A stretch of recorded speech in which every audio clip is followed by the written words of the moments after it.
हम आज की क्लास स्टार्ट करने से पहले कल की क्लास का रिवीजन कर लेते हैं। कल हमने क्या क्या पढ़ा था? पहले पढ़ा था ओजियाना, फिर हमने पढ़ा था कालीबंगा। ओजियाना में हमने क्या क्या पढ़ा था? तो हमने देखा था कि ओजियाना है, इसका उत्खनन किन किन ने किया था? तो इसका उत्खनन किया था आलोक त्रिपाठी और बी.आर. मीणा ने। किन किन ने किया था? आलोक त्रिपाठी और बी.आर. मीणा ने। इनको उत्खनन से यहाँ क्या क्या मिला था? तो उत्खनन के दौरान पता चला था कि जो ओजियाना पुरातात्विक स्थल है, इसका विकास वो 3 चरणों में हुआ था। इसका कितना चरणों में विकास हुआ था? तो 3 चरणों में इसका विकास हुआ था। इसके अतिरिक्त उनको उत्खनन के दौरान यहाँ पर क्या क्या मिला था? तो इनको यहाँ से तांबे की चूड़ियां, शंख और तांबे की चूड़ियां, क्या मिला था? शंख एवं तांबे की चूड़ियां। इसके अतिरिक्त यहाँ से कार्नेलियन फ्योन्स, पत्थर के मनके और सिलबट्टा, एक गोल चित्र वाला पत्थर और गाय और बैल की मृण मूर्तियां। अब याद रखना जो सबसे इम्पोर्टेंट क्या क्या है, तो यहाँ से गाय की मृण मूर्ति मिली थी, कार्नेलियन फ्योन्स, पत्थर के मनके और शंख और तांबे की चूड़ियां। ये है कुछ ज्यादा इम्पोर्टेंट है। इसके अतिरिक्त यहाँ से हमें परस्तर हथौड़ा, एक गोल छेद वाला पत्थर, सिलबट्टा, ये सब भी हमें यहाँ से मिले थे। ओजियाना के पश्चात हमने पढ़ा था कालीबंगा। हमने देखा था कि कालीबंगा है वो हमारे हनुमानगढ़ जिले में स्थित है, घग्गर नदी के किनारे स्थित है। घग्गर नदी को है वो प्राचीन वैदिक सरस्वती का अवशेष माना जाता है। ऐसा कहा जाता है कि जो प्राचीन सरस्वती नदी है उसी का ही घग्गर नदी एक भाग है। इसके अतिरिक्त हमने यहाँ से देखा था कि जो कालीबंगा है इसका अर्थ है काली चूड़ियां, क्योंकि यहाँ से उत्खनन के दौरान यहाँ से काफी मात्रा में काली चूड़ियां मिली थी। इसके कारण इस पुरातात्विक स्थल का नाम है वो कालीबंगा पड़ा था। फिर हमने देखा था कि इसके खोजकर्ता कौन थे, तो हमने देखा था कि सन 1952 में अमलानंद घोष ने कालीबंगा की खोज की थी। किसने खोज की थी? अमलानंद घोष ने। कब की थी? तो सन 1952 में। फिर हमने देखा कि इसके उत्खननकर्ता कौन कौन है, तो हमने देखा था कि 1961-62 में बीपी लाल और बीके थापर ने इसका उत्खनन किया था। तो कालीबंगा है, इसका उत्खनन सर्वप्रथम किसने किया था? बीपी लाल और बीके थापर ने। फिर एमडी खरे ने भी यहाँ से उत्खनन किया था। तो इसके उत्खननकर्ता कौन कौन है? इसके उत्खननकर्ता वो 3 है, बीपी लाल, बीके थापर और एमडी खरे। इनको यहाँ से उत्खनन के दौरान क्या क्या मिला था? तो उत्खनन के प्राप्त जानकारियों के आधार पर कहा जाता है कि जो कालीबंगा है ये 6000 वर्ष पुरानी सभ्यता है। कितनी पुरानी है? 6000 वर्ष पुरानी।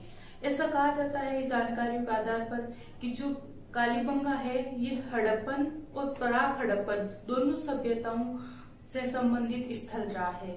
जब इसका उत्खनन किया गया था तो देखा गया कि जो हम यहाँ की बस्तियां हैं उसके 5 स्तर मिले हैं। कितने स्तर मिले हैं? बस्तियों के 5 स्तर मिले हैं। उन 5 स्तरों में से जो 2 स्तर है वो है हमारे प्राक हड़प्पन काल के और 3 स्तर है वो है हमारे हड़प्पन काल के। तो कालीबंगा की बस्तियां हैं वो कितने स्तरों में मिलती है? 5 स्तरों में मिलती है, जिनमें से जो 2 स्तर है वो है प्राक हड़प्पन और 3 है वो है हमारे हड़प्पा काल के। अब हमें उत्खनन के दौरान यहाँ के जो मकान है, यहाँ की जल निकासी की व्यवस्था है, यहाँ से प्राप्त मिट्टी के बर्तन है वो किस प्रकार के थे?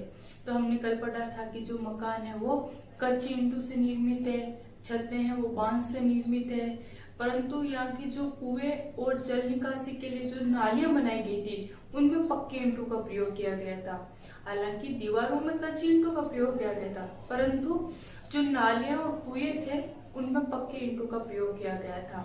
यथार्थ इन लोगों को पक्की और कच्ची दोनों प्रकार की ईंटों के निर्माण की कला पता थी। इसके अलावा हमने पढ़ा था कि यहाँ से हमें एक कब्रिस्तान मिला है। उस कब्रिस्तान के आधार पर यहाँ की जो समाधान पद्धति है उसके बारे में हमें जानकारी मिलती है। इसके अलावा हमें यहाँ से एक बच्चे का कंकाल मिला है। जो कंकाल की खोपड़ी है उसमें 6 छेद किए हुए हैं। माना जाता है कि शायद इसमें कोई मस्तिष्क बीमारी थी और उस मस्तिष्क की बीमारी के इलाज के दौरान इसमें ये छेद किए गए थे। अर्थात इन्हें शल्य चिकित्सा का भी ज्ञान था।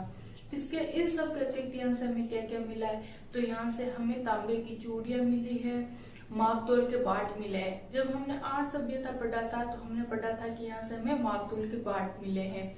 जब हमने बालाथल पढ़ा था तो हमने देखा था कि यहाँ से तांबे की चूड़ियां मिली है। उन दोनों सभ्यताओं से मिलती जुलती यहाँ पे क्या मिला है, तो यहाँ से हमें मापतोल के बाट मिले हैं कालीबंगा से, और कालीबंगा से तांबे की चूड़ियां मिली है। इन सब के अतिरिक्त हमें यहाँ से जो मिट्टी के बर्तन थे वो किस प्रकार के थे, तो जो मिट्टी के बर्तन थे वो कैसे थे, पतले और वजन में हल्के। कैसे थे, पतले एवं वजन में हल्के। और उनका रंग कैसा था, तो वो लाल रंग से बने हुए थे। परंतु इन सब के बावजूद जब वजन में हल्के थे, पतले थे, परंतु इनमें जो सुंदरता और सुडौलता थी ना, उनका अभाव था।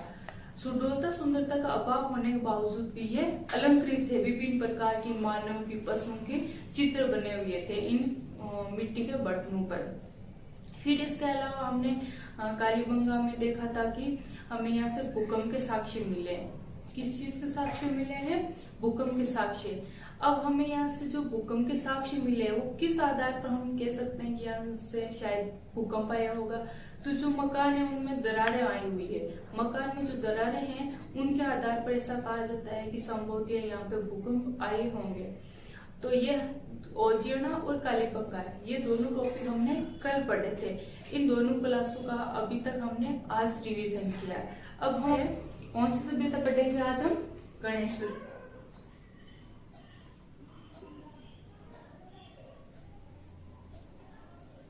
पहले आप इसके बारे में थोड़ा सुन लीजिए, फिर इसके बारे में मैं आपको दिखा दूंगी। तो गणेश्वर सभ्यता वो वर्तमान में हमारे किस जिले में स्थित है, सीकर में। कहां पर है, सीकर जिले में। सीकर जिले की जो नीम का थाना,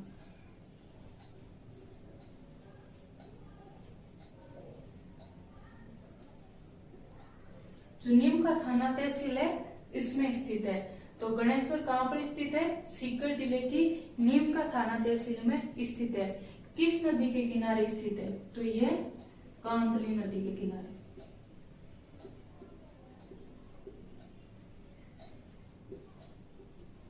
कहां पर स्थित है, तो किस नदी के किनारे स्थित है, कांतली नदी के किनारे स्थित है। तो ये कहां पर है, कांतली नदी के किनारे स्थित है। इसके उत्खननकर्ता कौन है, तो आर.सी. अग्रवाल। कौन है, रतनचंद्र अग्रवाल।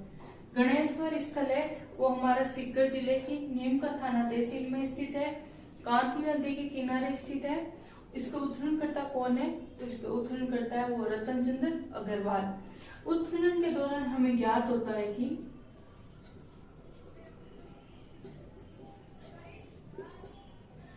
उत्खनन से हमें जो जानकारी मिली है उसके आधार पर ऐसा ज्ञात होता है कि ये जो सभ्यता है ये 2800 ईसा पूर्व प्राचीन सभ्यता है। कितनी प्राचीन है, 2800 ईसा पूर्व प्राचीन सभ्यता है। जो गणेश्वर सभ्यता है इसके उत्खननकर्ता कौन है, तो आर.सी. अग्रवाल अर्थात रतनचंद्र अग्रवाल है। उत्खनन से प्राप्त जानकारियों के आधार पर ऐसा माना जाता है कि ये सभ्यता है वो 2800 ईसा पूर्व की सभ्यता है, 2800 ईसा पूर्व प्राचीन सभ्यता है। अब हमें यहाँ से क्या क्या मिलता है, तो जो यहाँ से तांबे के उपकरण और आयुध मिले गणेश्वर से, हमें जो तांबे के उपकरण और आयुध मिले हैं उनमें तांबे की प्रचुरता है, सॉरी शुद्धता है वो 99% है। कितनी परसेंट है, 99%। जो हमें यहाँ से तांबे के उपकरण और आयुध मिले हैं उसमें जो तांबा है वो 99% पाया जाता है। कितना, अर्थात यहाँ पे तांबा है वो प्रचुर मात्रा में पाया जाता था। तो यहाँ से जो हमें तांबे के आयुध और उपकरण मिले हैं उनमें तांबा है वो 99% था, अर्थात यहाँ पे प्रचुर मात्रा में तांबा पाया जाता था। गणेश्वर से जो तांबा है वो किन किन को निर्यात किया जाता था, तो यहाँ से मोहनजोदड़ो,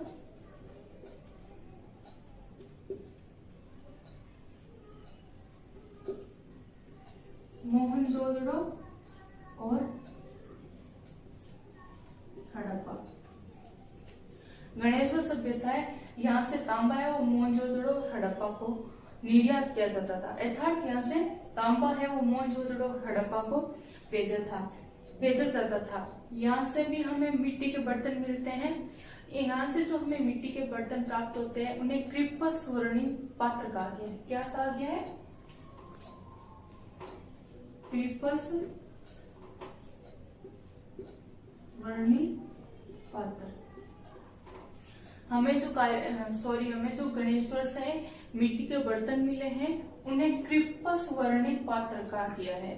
हमने जब आहट पढ़ा था तो हमने पढ़ा था कि जो यहाँ के मृत पात्र है वो लाल काले चित्रित मृत पात्र है। जब हमने गिलोन पढ़ा था तो हमने पढ़ा था कि यहाँ के मृत भांड है वो 5 प्रकार के। 5 प्रकारों के नाम भी देखे थे हमने, सादे, काले, पॉलिशदार, भूरे और लाल काले चित्रित मृत भांड। जब हम गणेश्वर सभ्यता पढ़ते हैं तो हम देखते हैं कि यहाँ पे जो हमें मिट्टी के बर्तन मिलते हैं वो किस रंग के हैं? काले और नीले रंग के। किस रंग के? काले और नीले रंग के। यहाँ से जो हमें मिट्टी के बर्तन मिलते हैं उन्हें क्या कहा गया है? क्रिप्पस स्वर्णिम पात्र कहा गया है। ये किस रंग के? तो काले और नीले रंग से चित्रित मृत पात्र है। इसके अलावा हमें यहाँ से जो जानकारी मिलती है उसके आधार पर कहा जाता है कि यहाँ के जो मकान है वो पत्थरों से निर्मित है। जब हमने कालीबंगा पढ़ा था, जब हमने बालाथल पढ़ा था, जो इससे पहले जितने भी स्थल पढ़े थे उनमें हमें देखा था कि ईंटों का प्रयोग किया गया है। हालांकि जब हमने आहड़ पढ़ा था तो पढ़ा था कि कच्ची ईंट है और पत्थर बने हैं, परंतु वहां पर भी ईंटों का प्रयोग हुआ था। परंतु जो गणेश्वर पुरातात्विक स्थल है यहाँ के मकान है वो किससे निर्मित है? पत्थर से निर्मित है। किससे? पत्थर से। और यहाँ की जो गणेश्वर सभ्यता से की जो बस्तियां थी, इन बस्तियों को बाढ़ से बचाने के लिए बांधों का निर्माण भी किया गया है। किसका निर्माण किया गया है? बांध का।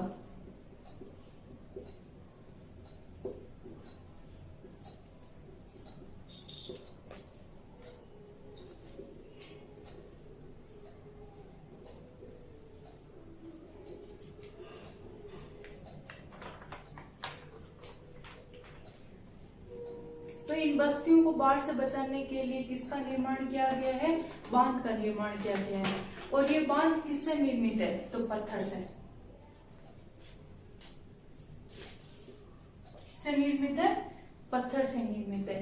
गणेश्वर सभ्यता की जो बस्तियां हैं इनको बाढ़ से बचाने के लिए बांधों का निर्माण किया गया है।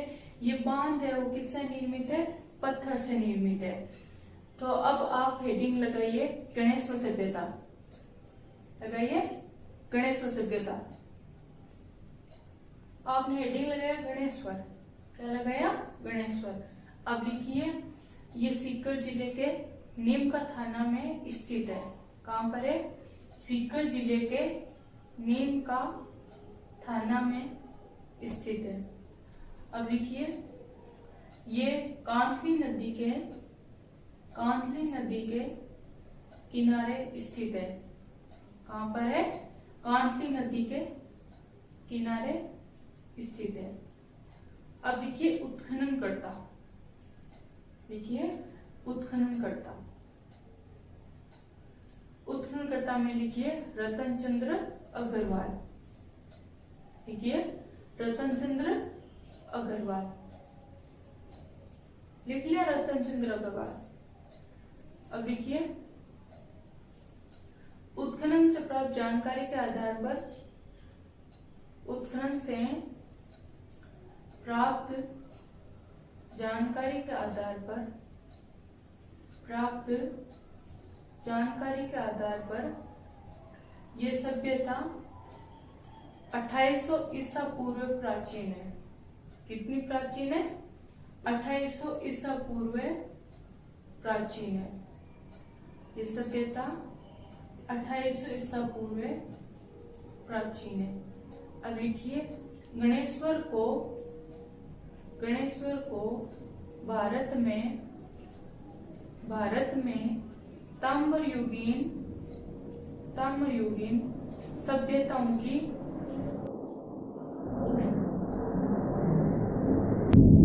जननी कहा जाता है।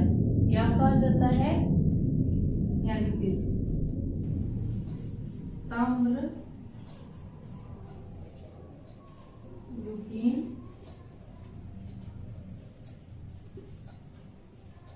सभ्यता की जननी। क्या कहा जाता है गणेश्वर को? भारत में ताम्र युगीन सभ्यताओं की जननी कहा जाता है। यहाँ से प्राप्त ताम्र आयुध एवं उपकरणों में प्राप्त आयुध,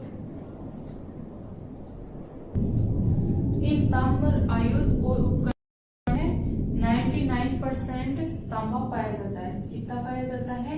99% तांबा पाया जाता है। किनमें? ताम्र आयुध और उपकरणों में। अब लिखिए, यहाँ से तांबा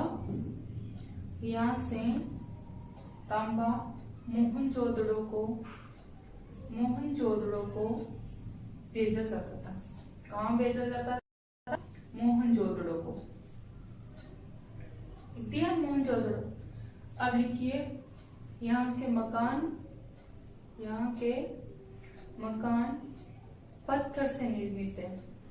किससे निर्मित है? पत्थर से निर्मित है। अब लिखिए, यहाँ की बस्ती को बाढ़ से बचाने हेतु बांध निर्मित किए गए थे। यह बांध पत्थर से बने थे। किससे बने थे? पत्थर से बने थे। अब लिखिए, यहाँ से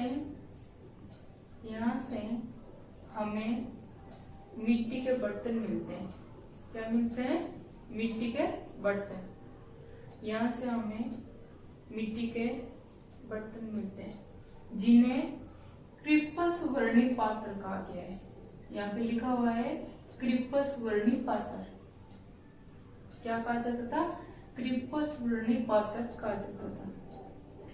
ये काले और नीले रंग से चित्रित थे। किससे चित्रित थे? काले और नीले रंग से। इसके ऊपर स्टार लगा लीजिए ताकि आपको डिफरेंस पता हो कि किस सभ्यता समय कौन से मृत पात्र मिले थे। तो गणेश्वर समय काले और नीले रंग के मिले थे। अब लिखिए, अगला टॉपिक हमारा बीनमाल। क्या लिखेंगे?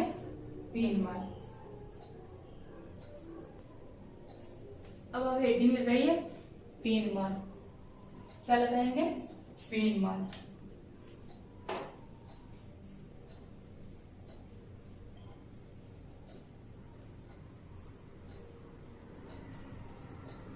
हेडिंग लगाइए बीनमाल। अब थोड़ा इसके बारे में सुन लीजिए। बीनमाल है वो हमारा जालोर जिले में स्थित है। कहाँ पर है? जालोर जिले में। इसका उत्खनन है वो किसने किया था? 1953-54 में रतनचंद्र अग्रवाल ने। किसने किया था? रतनचंद्र अग्रवाल ने। जो बीनमाल है वो हमारा जालोर जिले में स्थित है। इसका उत्खनन है वो रतनचंद्र अग्रवाल ने किया था। अब हमें यहाँ से उत्खनन के दौरान क्या क्या मिलता है? तो यहाँ से हमें कुछ इंपॉर्टेंट चीजें मिलती है, जैसे कि यूनानी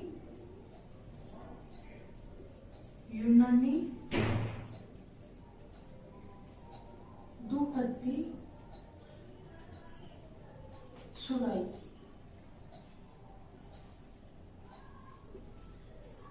क्या मिलती है हमें यहाँ से? यूनानी दुहत्ती सुराई। इस यूनानी दुहत्ती सुराई के आधार पर ऐसा अनुमान लगाया जाता है कि जो बीनमाल है इसका संपर्क है वो यूनान से था। कि संभव है या तो इससे यहाँ बीनमाल से यूनान के लिए व्यापार होता होगा, या कुछ भी यहाँ से बीनमाल का यूनान से संपर्क था। इसके अलावा हमें यहाँ से रोमन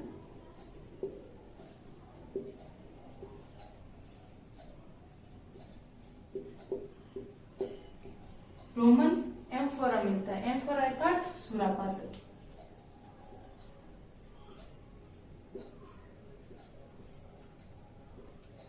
क्या मिलता है? Roman amphora. तो हमने देखा कि बीनमाल है हमारा जालोर जिले में स्थित है। उत्खनन करता है वो आरसी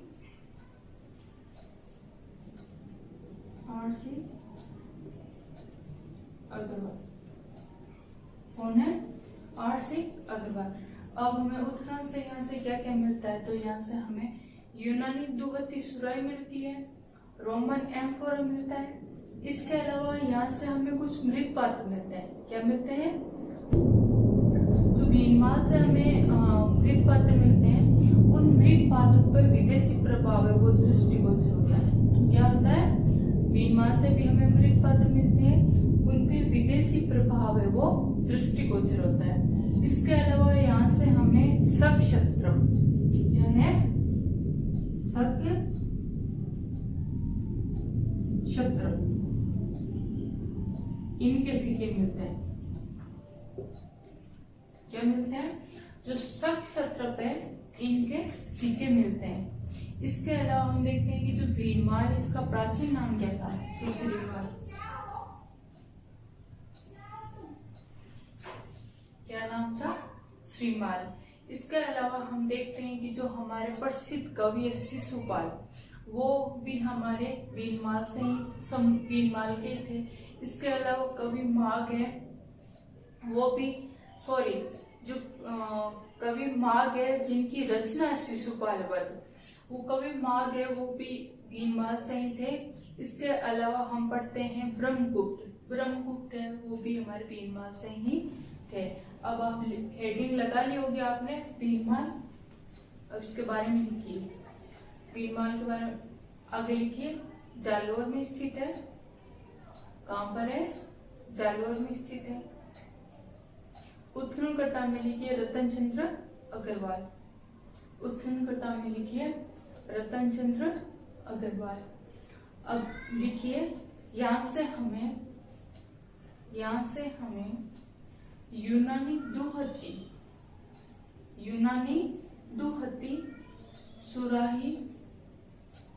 यूनानी दुहत्ती सुराही मिलती है। इसके आधार पर माना जाता है कि बीनमाल का इसका संपर्क किससे था? यूनान से। लिख लिया होगा आपने, बीनमाल का संपर्क है वो किससे था? यूनान से। अब लिखिए यहाँ से हमें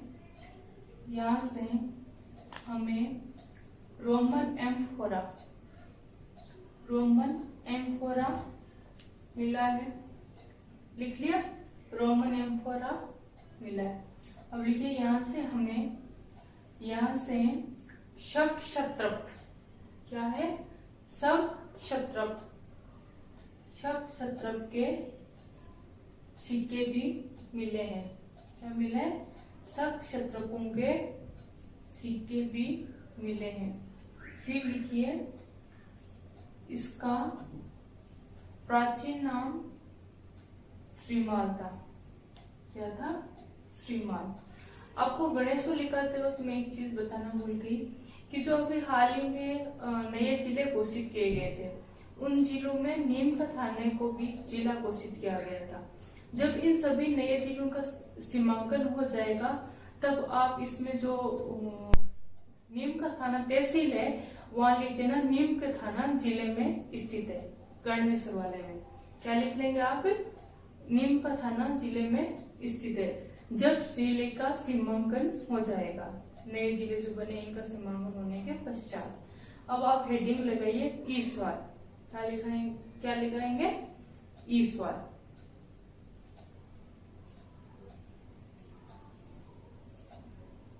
अब क्या पढ़ेंगे हम लोग? ईश्वर।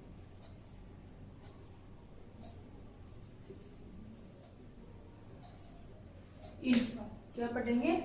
ईश्वर। ईश्वर है वो कहां पर है? उदयपुर में। कहां पर है? उदयपुर में। ईश्वर है, इसको औद्योगिक नगरी कहा जाता है। क्या कहा जाता है? प्राचीन औद्योगिक नगरी। तो ईश्वर है हमारा उदयपुर जिले में स्थित है, इसे औद्योगिक नगरी कहा जाता है। क्योंकि यहाँ से जब उत्खनन किया गया था ईश्वर का, तो जानकारियों के अनुसार यहाँ से लगातार 2000 वर्ष तक 1 वर्ष, 2 वर्ष, 50, 100, 200 वर्ष नहीं, बल्कि 2000 वर्ष तक यहाँ से लोहा गलाने का काम हुआ था। क्या हुआ था? लगातार। ये भी नहीं कि अलग अलग समय में, लगातार 2000 वर्ष तक। कब तक? 2000 वर्ष तक लोहा गलाने का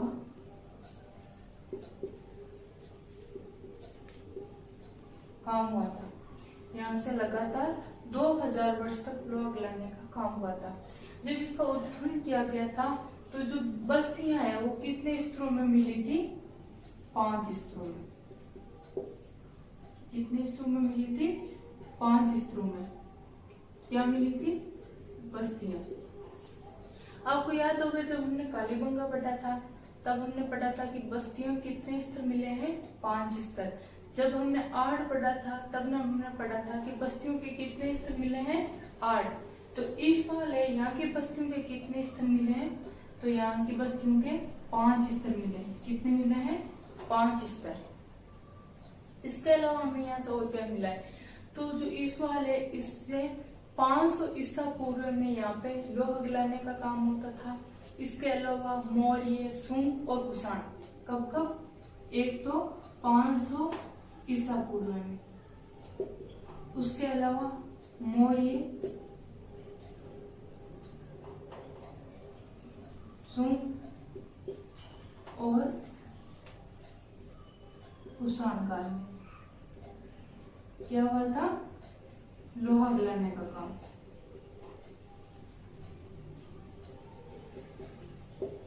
लोहा गलाने का काम 500 ईसा पूर्व में मौर्य, शुंग और कुषाण काल में यहाँ पे क्या हुआ था? लोहा गलाने का काम हुआ था। इसके अलावा यहाँ से हमें क्या मिलता है? तो यहाँ से हमें लोहा एस्क और मिट्टी में प्रयुक्त होने वाले पाइप। कौन से? मिट्टी में प्रयुक्त होने वाले पाइप क्या मिला है? एक तो हमें यहाँ से क्या मिला है? लोहा एस्क, दूसरा मिट्टी में प्रयुक्त होने वाले पाइप। क्या मिले हैं? मिट्टी में प्रयुक्त होने वाले पाइप। तो हमने देखा कि जो हमारा ईसवाल है, क्या ईसवाल, ये हम कहाँ पर स्थित है? तो उदयपुर जिले में स्थित है। यहाँ की बस्तियां हैं वो 5 स्तरों में मिली है। यहाँ से हमें लोहा एस्क और मिट्टी में प्रयुक्त होने वाले पाइप मिले हैं। यहाँ से लगातार 2000 वर्ष तक लोहा गलाने का काम हुआ था।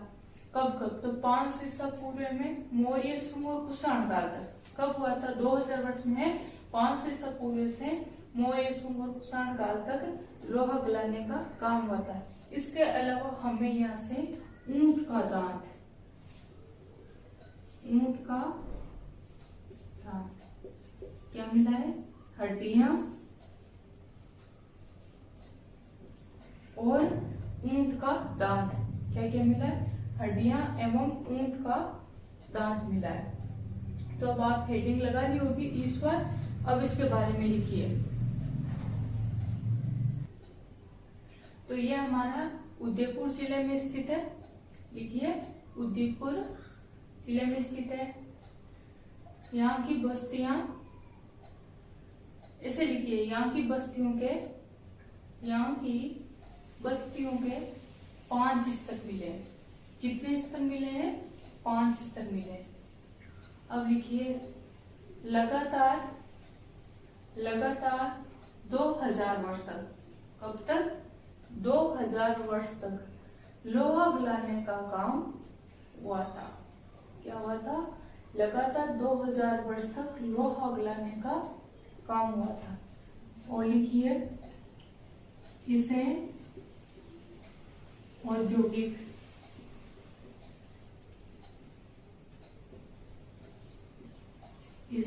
इस साल को औद्योगिक नगरी कहा जाता है। क्या कहा जाता है? औद्योगिक नगरी। अब तक हमने एक बार सुन लीजिए। अब तक हमने पढ़ा कि आहड़ है इससे ताम्रवर्ती नगरी कहा जाता है, क्योंकि यहाँ पर प्रचुर मात्रा में तांबे के उपकरणों और औजारों का प्रयोग किया गया था।